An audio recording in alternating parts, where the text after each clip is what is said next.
आजमगढ़ लालगंज में एक निजी कार्यक्रम के शनिवार को दिन पहुंचे सपा मुखिया अखिलेश यादव ने कोलकाता डॉक्टर के मर्डर के मामले में पश्चिम बंगाल सीएम ममता बनर्जी का बचाव करते हुए कहा कि वह खुद महिला का दुख दर्द समझ सकती है। सीबीआई जो भी संस्था जांच करवाने का मामला था उन्होंने करवाया। वहीं दूसरी तरफ बीजेपी पर हमला बोलते हुए अखिलेश यादव ने कहा कि बीजेपी भी इस मामले में राजनीति कर रही है, उसी की नहीं करना चाहिए। इस घटना को लेकर डॉक्टर आंदोलन कर रहे हैं लेकिन भाजपा राजनीति कर रही है। वहीं उन्होंने मामले को यूपी में हुई घटनाओं से जोड़ते हुए कहा कि सोनभद्र में बेटी के साथ जो हुआ, लखनऊ में दलित महिला ने सीएम कार्यालय पर आत्महत्या कर लिया, इसी पर बीजेपी के लोग नहीं बोल रहे हैं। अभिषेक राय जी को और उनकी पूरी टीम को और उनके परिवार के सदस्यों को बहुत बधाई देना चाहता हूं कि उन्होंने अपने परिवार के दादाजी के नाम पर ये हॉस्पिटल शुरू कर रहे हैं, जहां गरीब को इलाज के लिए कई बार समय पर अस्पताल नहीं मिलता है और सही समय पर अगर इलाज मिल जाए तो गरीब को कहीं और दूसरे अस्पताल में नहीं जाना पड़ेगा।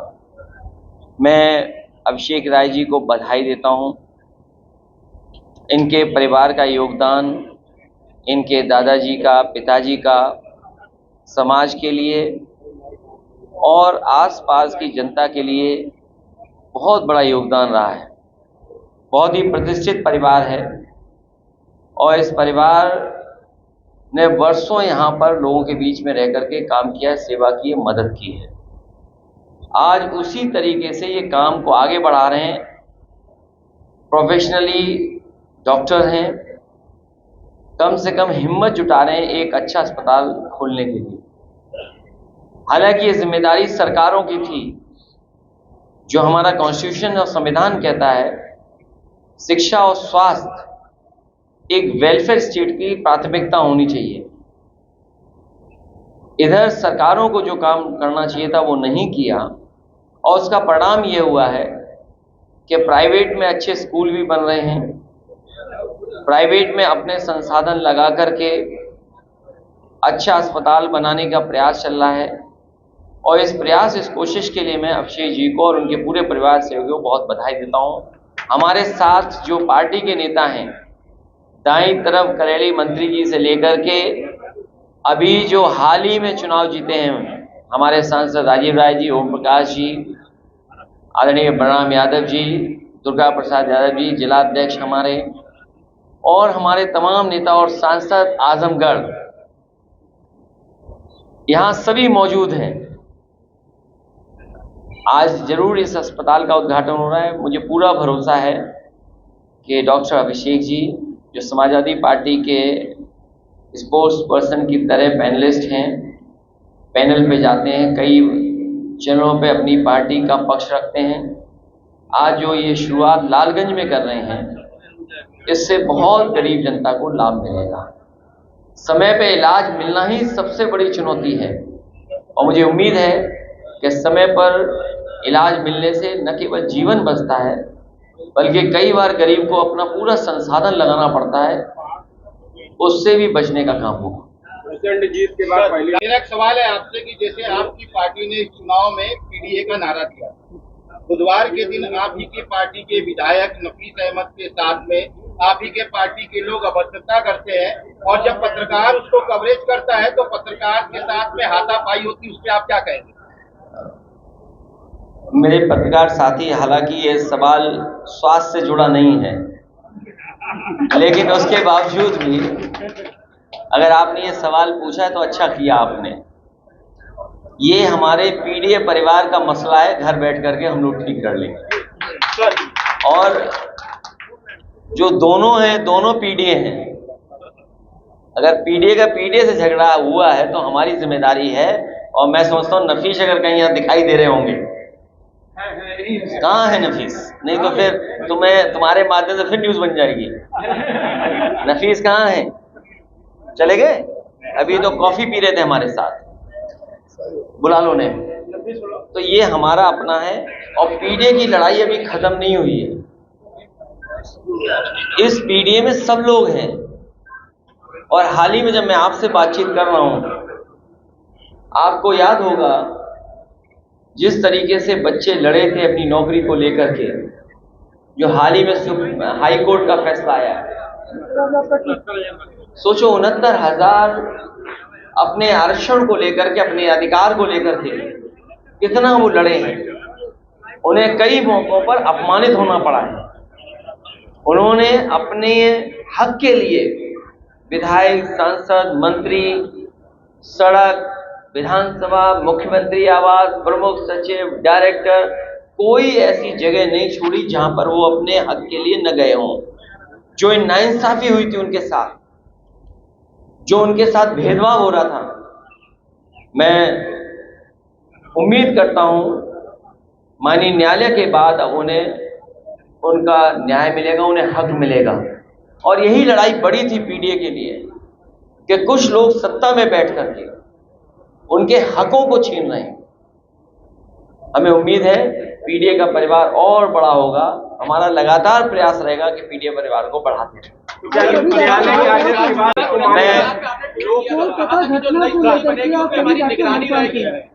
जो हमारे साथी पूछ रहे हैं, अगर एक एक करके पूछोगे तो सबका जवाब दे दूंगा मैं। लोकसभा चुनाव के बाद पूर्वांचल में पहली बार आपका आगमन है, पूर्वांचल में झोली भरकर आपको सीट दी, तो पूर्वांचल की जनता के लिए क्या कहना है? मैं पूर्वांचल की जनता का बहुत आभार प्रकट करता हूं, धन्यवाद देता हूं। पूर्वांचल की जनता जहां राजनीतिक सूझबूझ के साथ फैसला उन्होंने लिया, वहीं पूर्वांचल की जनता से समाजवादियों का बहुत भावनात्मक रिश्ता रहा है। और आजमगढ़ से बेहद भावनात्मक रिश्ता समाजवादियों का हमेशा रहा है। हम पूर्वांचल की जनता को और खासकर पूरी उत्तर प्रदेश की जनता को भरोसा दिलाते हैं, जिस जिम्मेदारी के लिए आपने हमको चुन करके भेजा है, लोकसभा में बैठ करके खड़े होकर के आपकी तमाम सवालों पर सरकार को घेरेंगे और आपको न्याय। 2027 का चुनाव होने जा रहा है। बीजेपी ऐसी घबराई हुई है कि उन्हें पता ही नहीं लग रहा है कि किस दिशा में जाएं। और इन परिणामों के आने के बाद समाजवादी लोग जितना जनता के बीच में रहेंगे, उतना ही जनता का समर्थन आने वाले समय में मिलेगा। और हमें पूरा भरोसा है कि जो समाजवादियों की प्रोग्रेसिव पॉलिटिक्स रही है, जो समाजवादियों की पॉजिटिव पॉलिटिक्स है, जो समाजवादियों की खुशहाली की राजनीति है, जो समाजवादियों की भेदभाव मिटाने की राजनीति है, जो समाजवादियों को जो विरासत में मिला है कि खाई कैसे कम हो, अमीरी गरीबी की, उस दिशा में लगातार काम करेंगे। और पूर्वांचल की जनता पहले जैसा आशीर्वाद फिर देगी समाजवादियों को। अभी जब हाल ही में जब 5वें स्थान पे बताने वाली सरकार ने कहा कि अर्थव्यवस्था 5वें स्थान पर पहुंच गई है और तीसरे स्थान पे ले जाने वाले हैं, इसका मतलब ये नहीं है कि हमारे किसानों की और नौजवानों की या व्यापारियों की आय बढ़ गई हो। अभी भी प्रति व्यक्ति आय नहीं बढ़ी है, वो आंकड़ों में तो दिखती है लेकिन सच्चाई में नहीं है वो। और दूसरा सुझाव हम लोगों ने दिया था, यही पूर्वांचल एक्सप्रेस वो को लेकर के, अगर ये 25 किलोमीटर और जोड़ दें गाजीपुर के हमारे पखनपुरा गांव से, और जो बक्सर से सड़क बनकर के आ रही है, तो भागलपुर से लेकर के सीधा दिल्ली तक आपको एक्सप्रेस वे मिल जाएगा। और इसी एक्सप्रेस वे किनारे जब मंडियां बन जाएंगी, जो हमारे योजना थी जिसको आधा अधूरा बीजेपी ने छोड़ दिया है, हम पूर्वांचल की जनता को भरोसा दिलाते हैं कि समाजवादियों की सरकार बनाइए, इस सड़क के किनारे नौकरी, रोजगार और किसानों को सुविधा दिलाने का काम करेंगे।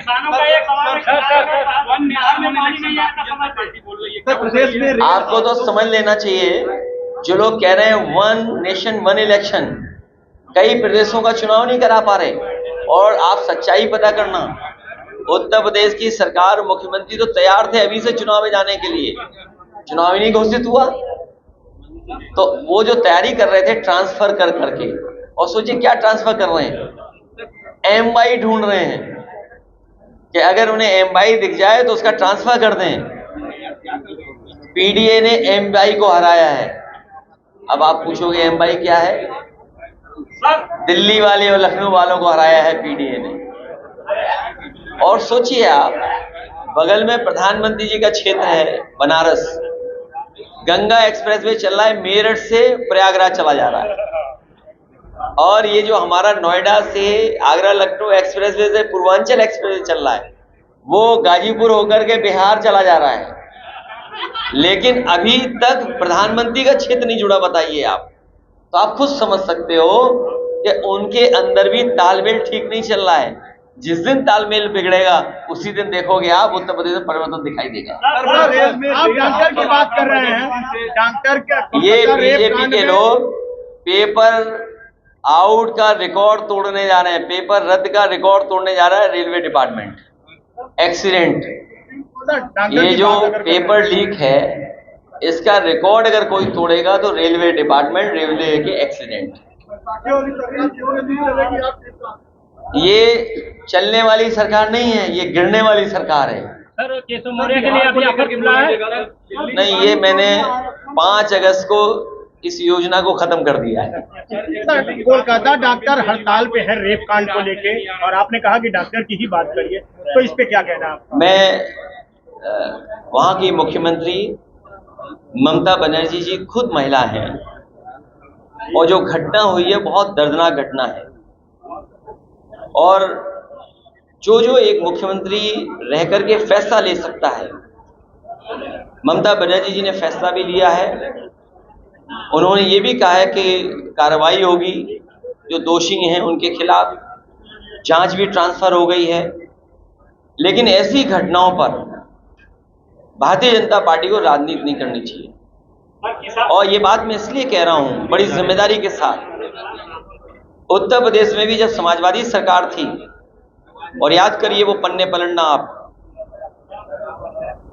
भारतीय जनता पार्टी ने डॉक्टरों से मिलकर के माहौल खराब करने का काम किया। घटना दर्दनाक है, जिस तरह से सूचना मिल रही है, जो जानकारी मिल रही है। लेकिन आप खुद सोचिए यूपी में हालत क्या है, सोनभद्र की घटना या अन्य जिलों की घटनाएं मैं कैसे याद दिलाऊं आपको। क्या उत्तर प्रदेश में बेटियां सुरक्षित हैं? और फिर भारतीय जनता पार्टी की सरकार यहां पर भी है, दिल्ली में भी है।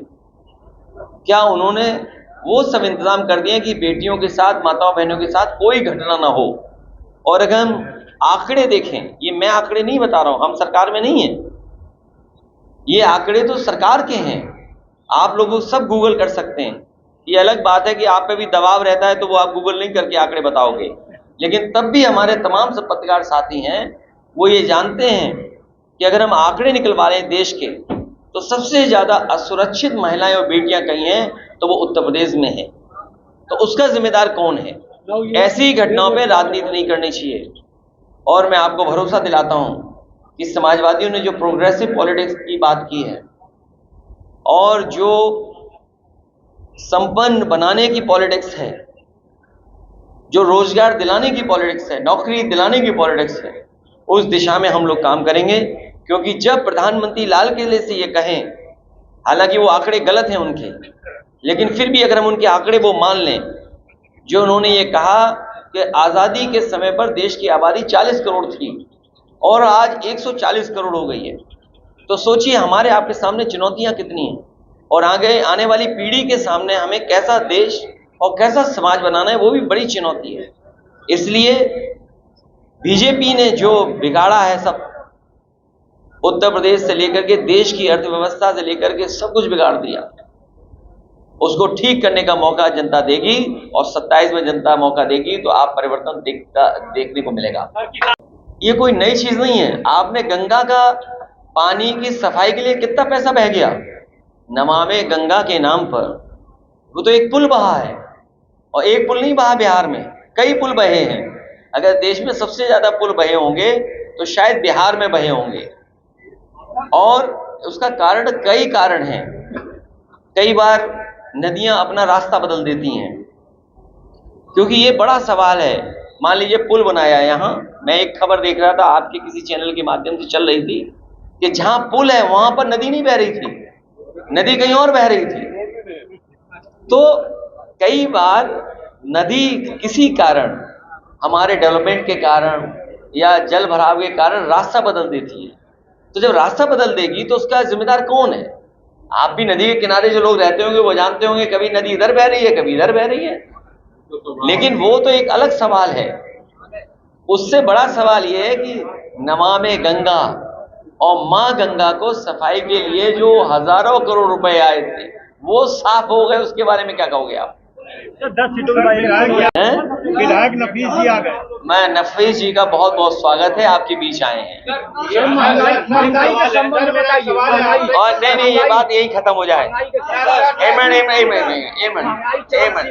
अरे सुनो यार, कई बार गुस्से में हमसे भी कोई बात निकल जाती है। नफीस ने लगता है उस दिन खाना नहीं खाया था। उस दिन खाना नहीं खाया था उन्होंने, नहीं खाना नहीं खाया था, इसलिए गुस्से में कोई बात निकल गई, उसको बुरा मत मानिए। आपने कहा कि ये स्वास्थ्य रिलेटेड मुद्दा है, लेकिन ये जो बात कह रहे हैं हम लोग कभी ध्यान में रखेंगे, जिससे कभी इस तरह का किसी कार्यक्रम में ना बात आए। 4 दिन आते हैं। मैं अपने पत्रकार साथी से कहूंगा, नेताजी ने और आजमगढ़ के लोगों ने समाजवादी सरकार में यहाँ बहुत बड़ा मेडिकल कॉलेज बना था।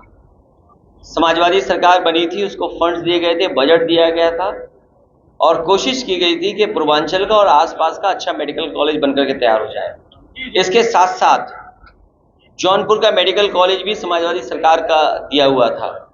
मुझे याद है गाजीपुर में जब मैं गया था 100 सैया अस्पताल के उद्घाटन में, उस समय हम लोगों ने कहा था कि इसी अस्पताल को आगे बढ़ाएंगे और मेडिकल कॉलेज बनेगा। और पूरे जिले में और आसपास के जिलों में कई अस्पताल दिए, चंदौली में दिया, तो कई जगह मेडिकल कॉलेज दिए थे। सरकार कहने को तो ये कहती है कि मेडिकल कॉलेज बना दिए हैं, वो आजकल आधुनिक खंडर दिखाई दे रहे हैं। उनके अंदर न डॉक्टर्स हैं, न प्रोफेसर्स हैं, न टेक्निकल स्टाफ है, न नर्सेज हैं, न दवाई है, न मशीन है, और अगर मशीन भी है तो चलाने वाले लोग नहीं हैं। तो इसलिए ये जो मेडिकल कॉलेज बना है जो इतने बड़े पैमाने पर, उसमें गरीबों का इलाज नहीं हो पा रहा है। आपके विधानसभा में वहां भी बड़ा बना था, बहुत बड़ा वो तो चल रहा है, और कोविड में काम आया था वो, याद है कि नहीं याद है? 200 बेड। और आपका मेडिकल कॉलेज भी, ये मेडिकल कॉलेज अच्छा चल जाए, मेडिकल हॉस्पिटल अच्छा चल जाए, तो गरीब जनता को बाहर नहीं भागना पड़ेगा, ना बनारस जाना पड़ेगा, ना दिल्ली लखनऊ जाना पड़ेगा, इलाज यहीं मिल जाएगा। यही प्रयास समाजवादियों का रहेगा। और ये तो मेडिकल कॉलेज हैं, जो अस्पताल बनाए थे पीएससी सीएससी, जो पैरासीटामोल की बात कर रहे हो आप, कई जगह बीमार आता और बताता है बीमारी ये, और दवाई डॉक्टर देते दूसरी। सही बात। तो सोचिए आप, और सरकार दवाई भी नहीं दिला पा रही है। इसीलिए हम अभिषेक राय जी का धन्यवाद देंगे कि इन्होंने दादाजी के नाम पर और अपने संसाधन से ये बड़ा प्रयास किया है। यहाँ पर लोगों को इलाज समय पर मिल जाएगा तो उनकी जान बचेगी। इलेक्शन ने एमवाई को हराया है, पीडीए ने मोदी योगी लोगों को दोनों को हराया है, इसलिए एमवाई से घबराए हुए हैं। सर, उत्तर प्रदेश सरकार जो है और पीडीए से घबराए हुए हैं। सर, उत्तर प्रदेश सरकार ये दावा कर रही है कि हम आने वाले चुनाव से पहले ही गरीबी मुक्त कर देंगे उत्तर प्रदेश को। देखिए, ये आंकड़े में क्या बताया था, $1 ट्रिलियन इकोनॉमी। ये लोग सदन में बैठते हैं, ये हमारे मंत्री ओम प्रकाश जी, इनके एक सवाल का जवाब सरकार नहीं दे पाई। पूरा आप निकाल के देख लो, इनके सवाल अगर एक भी जवाब दिया हो सरकार ने, और फिर $1 ट्रिलियन इकोनॉमी। आप तो पढ़े लिखे पत्रकार हो, अगर उत्तर प्रदेश की $1 ट्रिलियन इकोनॉमी का सपना देख रहे हैं तो किसान खुशहाल होना चाहिए, नौजवान को नौकरी रोजगार मिलना चाहिए, महंगाई कम हो, या कहीं ना कहीं पुल बन रहा हो, कहीं ना कहीं कारखाना लग रहा हो, तब $1 ट्रिलियन इकोनॉमी बनेगी। और $1 ट्रिलियन इकोनॉमी बनाने के लिए 30% की ग्रोथ रेट चाहिए, और सरकार की अभी 7% भी नहीं है। सोचिए क्या कहती थी सरकार कि इतने लाख करोड़ का निवेश लेकर के आ रहे हैं। किसी उद्योगपति ने निवेश किया हो तो बताओ, आजमगढ़ में कोई फैक्ट्री लग रही हो तो बता दो, आप मऊ में लग रही हो तो राजीव राजी बता दें। 1 डिस्ट्रिक्ट 1 प्रोडक्ट, और 1 डिस्ट्रिक्ट 1 प्रोडक्ट का बजट क्या रहा होगा? 1 लाख, 2 लाख, 5 लाख, 10 लाख। कहते हैं कि हमने आजमगढ़ की वो ब्लैक पोट्री के लिए 1 डिस्ट्रिक्ट 1 प्रोडक्ट दिया है, क्या बजट दिया होगा उन्होंने, बताइए आप। सबको बिजली भी नहीं मिलती। तो इसीलिए जो बुनकरों का हाल है, या जो हमारे पोट्री वाले लोग हैं, आर्टिशियंस हैं, जो उनको मदद मिलनी चाहिए वो नहीं मिल पा रही। समाजवादी सरकार बनेगी तो हम अपने बुनकर भाइयों के लिए विशेष पैकेज और उनको विशेष सुविधाएं और विशेष उनके लिए बिजली से लेकर के तमाम इंतजाम और मार्केटिंग में सपोर्ट किया जाएगा, जिससे हमारा बुनकर भाई भी खुशहाल हो जाए और हमारे किसान के लिए मंडी से लेकर के और सुविधाएं देने का काम देश में उपचुनाव होने जा रहे हैं, देश में उपचुनाव होने जा रहा है। अभी जिस तरह से सिद्धारमैया के ऊपर वहाँ के गवर्नर ने जांच के आदेश और मुकदमा खोलने की बात कही, उसको किस तरह से देखते हैं? देखिए, गवर्नर जो होते हैं वो दिल्ली के सारे पे चलते हैं। ये बहुत से स्टेटों में ये सुनने को मिल रहा है कि ये जो गवर्नर लोग दिल्ली से अपॉइंट हुए हैं वो प्रदेश सरकारों को चलने नहीं दे रहे हैं, जो उनके अलग वाले दल की सरकार अगर है। और आप सोचिए, आप याद कीजिए एक समय कि गवर्नर हाउस से ये बात कही जाती थी कि समाजवादी सरकार में इन जातियों की पोस्टिंग, इन जातियों को डीएमएसपी बनाया जा रहा है, लेकिन वो सच्चाई नहीं थी। आज बताओ कोई गवर्नर है कि नहीं है? किसी जिले में कोई पूछा जा रहा है? और आपने तो खुद ही सवाल मुझसे पूछा कि जहां 10 उपचुनाव हो रहे हैं वहां पर जानबूझ करके कि मुस्लिम कौन है, यादव कौन है, उनका ट्रांसफर कर दिया, हटा दिया उनको। ये सरकार घबराई हुई है पीडीए के लोगों से। इंडिया गठबंधन और पीडीए जीतेगा, उसी की घबराहट आपको दिखाई दे रही है सत्ता में। मैं आजमगढ़ के लोगों को बधाई देता हूं और आजमगढ़ को कभी हम लोगों ने विकास में पीछे नहीं रखा है। आने वाले समय में जब सरकार बनेगी तो आप आजमगढ़ को देखेंगे जिस तरीके से लखनऊ में या प्रदेश में और जगह विकास होता है, उससे भी आगे बढ़कर के आजमगढ़ और आसपास विकास कराने का काम करेंगे, जिसमें बिजली की सुविधा हो, अस्पताल की सुविधा हो, शिक्षा की सुविधा हो और सड़कों की भी सुविधा देंगे। और अपने किसान भाई और बुनकर भाइयों को मैं कहना चाहता हूं, उनके लिए विशेष योजना ला करके उनको आर्थिक रूप से कैसे मजबूत किया जाए उस दिशा में काम करेंगे। उद्घाटन ही करने आए हैं जी, लेकिन जनरली अस्पतालों में आज स्ट्राइक चल रही है की घटना को लेके, उस पर आपका क्या स्टेटमेंट है? मैंने बोल दिया, हमारे पत्रकार साथी ने पूछा था। ममता बनर्जी जी खुद महिला हैं और एक महिला का दुख दर्द वो समझती हैं। उन्होंने कार्रवाई की है और जो उनकी डिमांड्स थी सीबीआई या अन्य संस्था से जांच कराने का, वो भी फैसला सरकार ने लिया है। लेकिन इसके साथ साथ भारतीय जनता पार्टी के लोगों को राजनीति नहीं करनी चाहिए। और अगर बंगाल के बारे में इतनी चिंता है, स्वाभाविक है, जो घटना हुई है उस हिसाब से जो लोग डॉक्टर्स हैं सब लोग स्ट्राइक पे गए हैं, लेकिन बीजेपी को घटनाओं से राजनीतिक लाभ नहीं लेना चाहिए। किसी भी घटना से राजनीतिक लाभ नहीं लेना चाहिए बीजेपी को। आप बताइए, सोनभद्र में जो बेटी के साथ हुआ है उसमें क्या बीजेपी कर रही है? या लखनऊ में एक दलित मां ने आत्मदाह कर लिया था मुख्यमंत्री ऑफिस में, मुख्यमंत्री कार्यालय में। सोचिए आप, तभी आप कल्पना कर सकते हैं।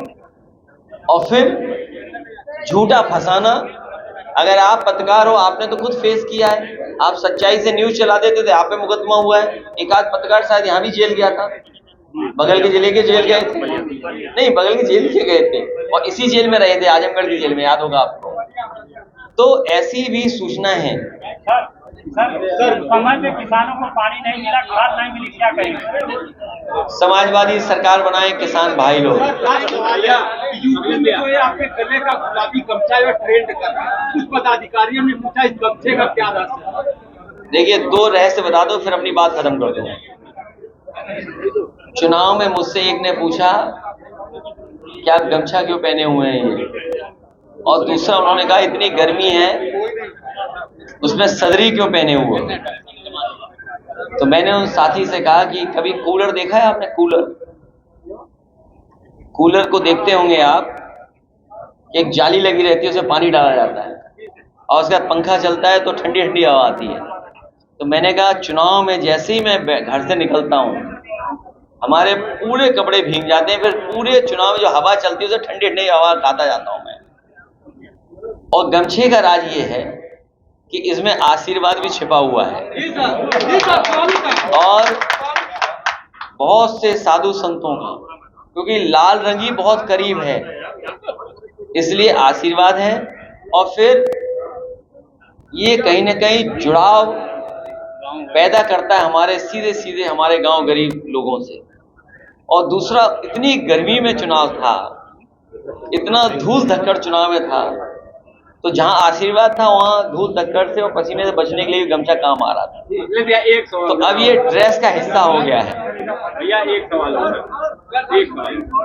69 ने ये कहा कि सारी प्रक्रिया 3 महीने के अंदर पूरी करके नए तरीके से काम करें, तो क्या आप इसके अगेंस्ट जाएंगे या इससे का? मुझे उम्मीद है जो बच्चों की मांग है उनके साथ नाइंसाफी नहीं होगी, उनको हक मिलेगा। जो उनकी आरक्षण की लड़ाई थी, जो भेदभाव का सूची बनाई थी सरकार ने, हमें उम्मीद है कि उन बच्चों को न्याय मिलेगा। उन बच्चों ने बहुत लंबा संघर्ष किया है। शायद इतना बड़ा आंदोलन, इतने लंबे समय तक आंदोलन किसी ने नहीं किया होगा जितना 69,000 वाले शिक्षक भर्ती वालों ने किया है। उन्हें कहाँ नहीं परेशान होना पड़ा। त्योहार रहे होंगे तो वो लखनऊ में धरने पे बैठे थे। कई त्योहारों पे उन्हें अपमानित करने का काम किया गया। मुख्यमंत्री आवास गए अपनी बात को कहने के लिए, उन्हें अपमानित होना पड़ा। मंत्रियों के यहाँ गए, वहां अपमानित होना पड़ा। हम लोगों से जितने भी पॉलिटिकल लीडर्स हैं, सबसे अलग अलग समय पे अलग अलग ग्रुप मिला है। आज उन्हें न्याय मिला है। हमें उम्मीद है कि सरकार उनका न्याय देगी, उनके साथ नाइंसाफी नहीं करेगी, और सरकार ये भी आगे ध्यान रखेगी कि इस तरह का भेदभाव किसी के साथ नहीं हो। मैंने उसमें कहा है कि किसी भी तरह का संविधान से दिया हुआ आरक्षण में छेड़खानी स्वीकार नहीं कर सकते। मैंने आपसे कहा किसी तरह का छेड़खानी नहीं स्वीकार कर सकते समाज से। माननीय राष्ट्रीय अध्यक्ष जी ने मुझे समय दिया है, इसके लिए मैं माननीय राष्ट्रीय अध्यक्ष जी का बहुत कृतज्ञ हूँ। और मैं हमेशा राष्ट्रीय अध्यक्ष जी का जो भी मार्गदर्शन रहेगा उसी पे चलूँगा। मैंने ये जो अस्पताल बनाया है, ये अस्पताल मैंने माननीय राष्ट्रीय अध्यक्ष जी के मार्गदर्शन में, श्रद्धेय नेताजी के आदर्शों पे और हमारे दादा स्वर्गीय त्रिवेणी राय के आदर्शों पे मैंने इस अस्पताल को बनाने का प्रयास किया है। मैं चाहता हूँ कि लालगंज जो आजमगढ़ से थोड़ा सा दूर है, यहाँ की जनता को हर चीज़ की वो सुविधा मिल पाए, जिसके लिए वो माननीय राष्ट्रीय अध्यक्ष जी ने RML जैसा इंस्टीट्यूट बनाया, जहाँ पे 1 रुपये के पर्चे पे सबको देखा जाता था। और मैं आपको बता दूं, मैंने राष्ट्रीय अध्यक्ष जी के मार्गदर्शन पे ही चलते हुए मैं यहाँ निःशुल्क OPD देख रहा हूँ। कोई पैसा किसी मरीज का नहीं लगेगा। OPD यहाँ पे सारी फ्री होगी, और जितना कम से कम पैसा लग सके उसको हम कोशिश करेंगे। हमारा कई अस्पतालों से टाई अप है, जैसे एपेक्स हॉस्पिटल बनारस से मेरा टाई अप है, सुधा सर्जिकल हॉस्पिटल बनारस से टाई अप है, मेदांता से भी मेरा टाई अप होने की बात चल रही है। हमें हमारे मरीजों को जो लालगंज और आजमगढ़ के मरीज हैं उनको वहाँ पे छूट मिलेगी, और ये सब माननीय राष्ट्रीय अध्यक्ष जी के मार्गदर्शन की वजह से हुआ है।